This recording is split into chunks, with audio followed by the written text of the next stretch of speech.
Morning, y'all. It's a nice sunny day here in Arkansas. Basically not a cloud in the sky. It's like 87 degrees, gonna get up to 95, so it's gonna be a warm one today, but hey, it's sunny, it's not cloudy, I can't complain. Today we're gonna be talking about the difference between being frugal and being cheap. Everybody talks about how they're so frugal. Everybody wants to say how, they're saving money, which is great. But often I think people misinterpret the difference between being frugal and being cheap. Often people think they're the exact same thing, and I think they are not the exact same thing at all. So my definition of being frugal would be obviously not buying the most expensive thing, but spending the minimum amount of money to get the job done. Now, where being cheap comes in is being cheap would be buying the thing that, sure, it might get it done, but also it might not be big enough or good enough to do what you need it to do. An example of this is about a year ago, I was shopping for a laptop. I needed a laptop to edit these videos, edit the videos for a different channel I have, and do all the work I needed to do. Now, I could have bought a $700 laptop. You can buy M1 MacBook Airs. They're really cheap now, $700-ish on like Best Buy and stuff. And they're good computers. I know people have them. They work for everything they need them to do. Now, for me to buy that laptop, that would be cheap because it can't do everything that I need it to do. But I also didn't go out and buy the brand new M3 Pro Max, whatever. I went and bought the year-old version now. So I bought the M2 Pro, but I got it refurbished from Apple, so it has a warranty and everything. So I didn't spend that as much as I could have. But I got the discounted one, and then I got it discounted again. But I didn't buy the really cheap one, because if I bought the really cheap one, then it wouldn't have done what I wanted it to do. Another good example of this is gas. So my grandfather, I love him to death, but my goodness, that man will drive clear across town for a penny cheaper. So the town that we lived in Washington State, it was a bigger town, and he would drive all over town, end up using a gallon and a half of gas, driving all over, figuring out the cheapest gas. Now, a gallon of gas in Washington State costs nearly $5 a gallon. So you just spent $7 driving around town, and you're not going to save $7 by getting it a penny cheaper at another gas station. Now, that is being penny wise and dollar foolish. Another way of being, cheap. Oh yeah, you're very careful with your pennies. That's great. He saved a penny. But then he's foolish with his dollars. He went and spent $7 driving to all the gas stations, figuring out which one was the cheapest, when he saved a penny a gallon.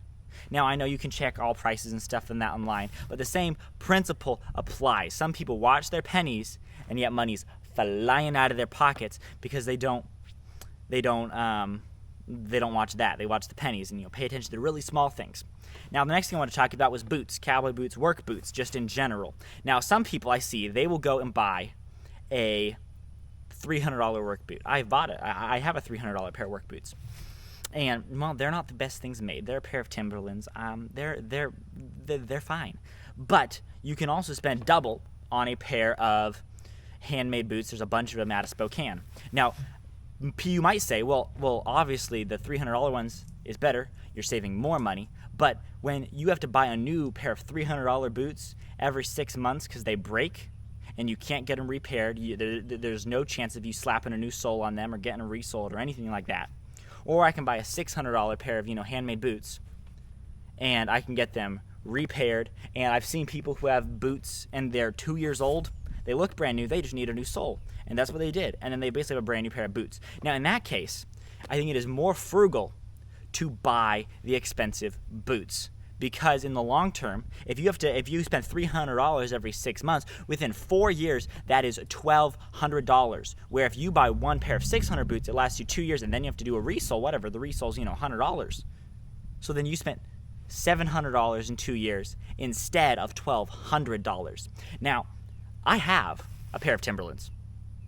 Are they falling apart yet? No. Do they still work? Yes. So I'm not going to buy an expensive pair of boots until these ones are broken, because there's no reason that I need to get rid of these. Once they don't do the purpose, once they don't work, once they've got a hole through the roof and getting tons of debris in there, and my feet don't stay dry and etc., then you can buy a new pair of boots, and I might buy the expensive ones. But just because you buy the expensive ones doesn't necessarily mean you can't be frugal. Another thing people do all the time is they overbuy on vehicles. Oh my goodness. It shocks me how much Americans, and I'm an American, but how much we spend on cars. It is ridiculous. People go out and, they buy, a $30, $40, $50, $60,000 car, truck, whatever. So I bought a truck fairly recently. It's still in Washington. I got to go get it here. New video on that probably sometime. But I bought a truck in Washington, and I bought a $5,000 truck. It is a Chevy Silverado 2500.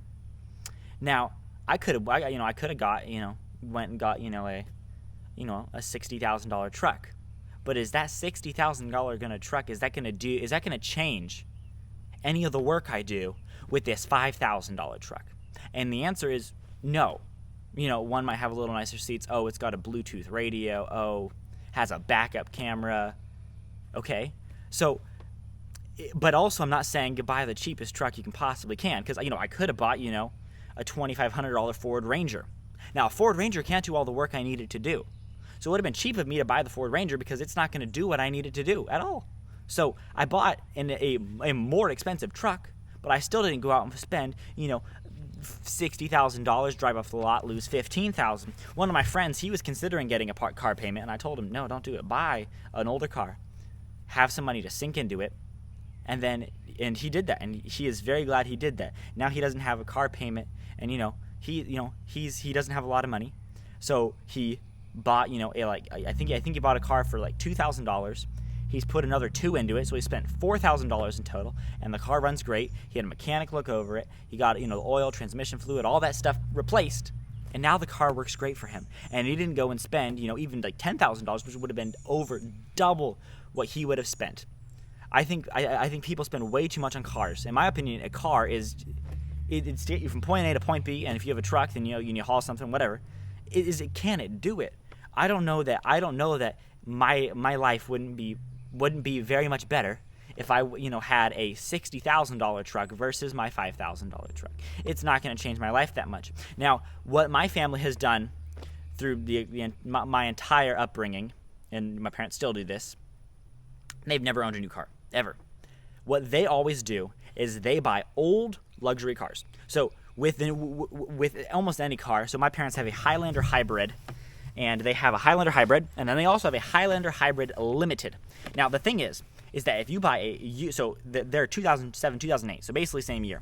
Now, the 2007 Highlander, not the Limited, just the Highlander, nice car, and they only spent $1,000 more to get the Limited. Now, the Limited is way nicer. The seats in that car do not hurt my back. It is a much nicer car.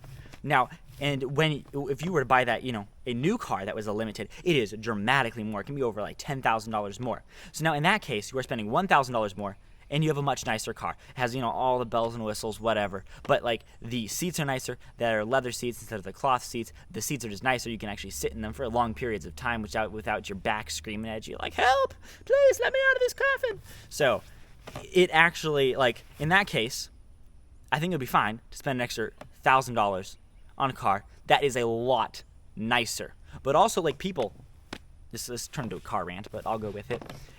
I have a friend. They bought a car. It's brand new, Honda Civic, right? Spent a ridiculous amount of money on it. Now, I was looking on some car sites, and I found a 2010 Mercedes S-Class with with 100,000 miles. And that car only cost $10,000. Mercedes S-Class, it is the top of the line Mercedes that you can buy. Leather seats, full leather interior, has a beefy V8 as the engine. It is one heck of a car. But yet people would rather buy something new. So in that case, I think it's way less than frugal to buy that. It's almost it's just excess. You're buying a super expensive item. Well, this is kind of a turn into a car rant, but the same principles still apply. So, be frugal, don't be cheap, and I guess don't live super lavishly and beyond your means. If you want to see another video, you can click the one right here. I bet you'll like it. And other than that, I'll see you next time.